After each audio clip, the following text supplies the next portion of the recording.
Hey, what's going on, everybody? This is Tyrone back with Tech Life. And in today's video, I wanted to give you guys my predictions for 2020, and that'll include AT&T, Verizon, T-Mobile, and Sprint. So my first prediction, which most of you have already said, I've been speaking to some context. That's why I posted this article. It's a bit older, but I think my first prediction, AT&T is going to close the Verizon coverage gap in 2020 once and for all. They have big contracts that are already signed and agreed to, that the network is going to be built out in the Southwest and some other areas as well. So we got Nebraska, Colorado, New Mexico, Arizona. In those parts, they're going to build out the network. There's been a spending of $167 million. And there's some other contracts floating out there as well to build out the network. Although that's mainly due to FirstNet, but the consumer will also be able to make use of that expansion. So all in all, it's gonna work. It's gonna work great for the consumer and the FirstNet and first responders as well. So this is really good to see. Do I think that AT&T, grows bigger coverage than Verizon? Not yet. I don't see that happening in 2020. I see AT&T closing the coverage gap in 2020. Do they necessarily match toe for toe? That might not happen as well, but I think they closed the gap to where it's hardly noticeable. They may not have cell service literally everywhere like Verizon does, but I think they get very, very close to matching the footprint just based on FirstNet. So even in areas where Verizon really may not have any interest in expanding to because there's no customers of theirs, not a lot of population, because of FirstNet, AT&T has to be in those areas to serve the first responders. So that is my reasoning why I would say that maybe in 2021 or 2022, AT&T could surpass Verizon in network leadership.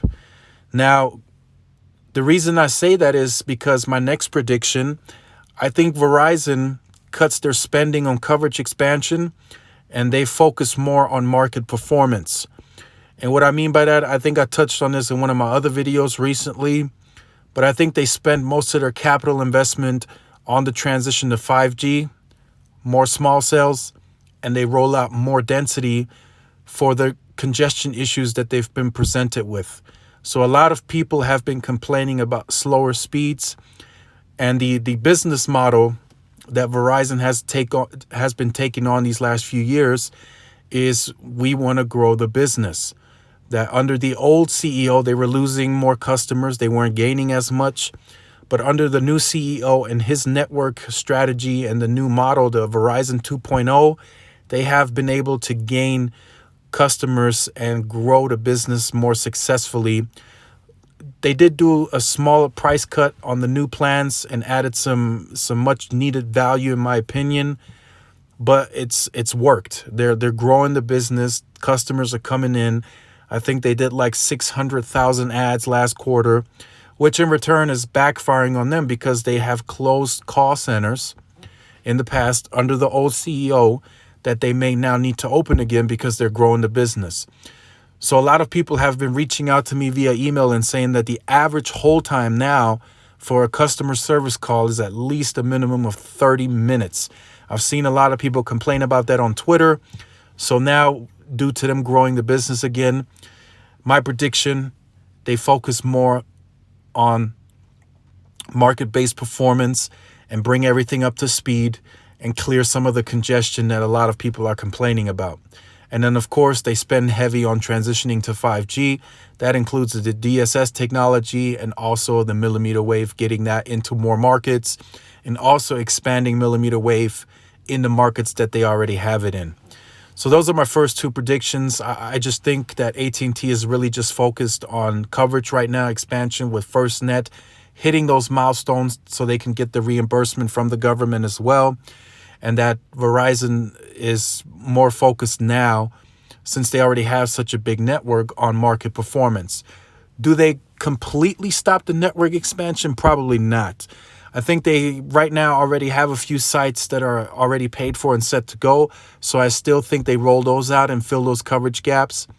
But I do think that they shift everything over to a new model and they work on the market performance and get congestion in suburban and urban markets, get that taken care of and push heavy and use the capital investment for that. Now, T-Mobile and Sprint, my predictions there are going to mostly rely on the merger completing. Each individual company, I just don't see much happening. So if the merger doesn't get approved, T-Mobile, they will be fine. They will 100% operate, normal business until they can come up with a plan B. Their growth may slow a little. Their churn may go up a little because they also face congestion because they've been growing. But I think they'll be okay. The only thing that I fear with T-Mobile as a standalone, I think they can't get a partnership soon enough. So they will work on some sort of partnership, but I don't think it happens right away. I think it takes some time. So I think my fear is that their capital expenditure, again, for the year 2020 will mostly be used to expand coverage and Band 71 and not really focus on market-based performance too much. Not having enough resources to really go all out in markets like, more small cells, more sites, just fixing congestion as they focus more of the capital expenditure on expanding because their network is still smaller and they want to use that Band 71 for the 5G expansion as well. They are also in the process of transitioning to 5G as well. So for T-Mobile as a standalone, there's just not enough resources to go around, in my opinion. I don't think they have enough money in the pot to transition to 5G, roll out millimeter wave, do Band 71, still expand coverage, and then at the same time try to fix the congestion that's ongoing. So I think I just don't see them having enough money to do everything, in a year. I think they have to push it out to 2021, 2022, and just hope that the customers will stay and that churn doesn't go up too much. And for Sprint, I just think the 2020, if the merger doesn't go through, I do think they operate as normal. I don't think anything changes there, but I think they have the most aggressive plan B. I just don't see, again, I don't see them getting a partnership right off the bat. So they have to stick to that plan that they've supposedly internally came up with. They want to turn into a regional carrier, which technically they already are. They've been using the three other carriers to create a nationwide network. They got AT&T, they've had 1X with Verizon. Now they got the T-Mobile roaming.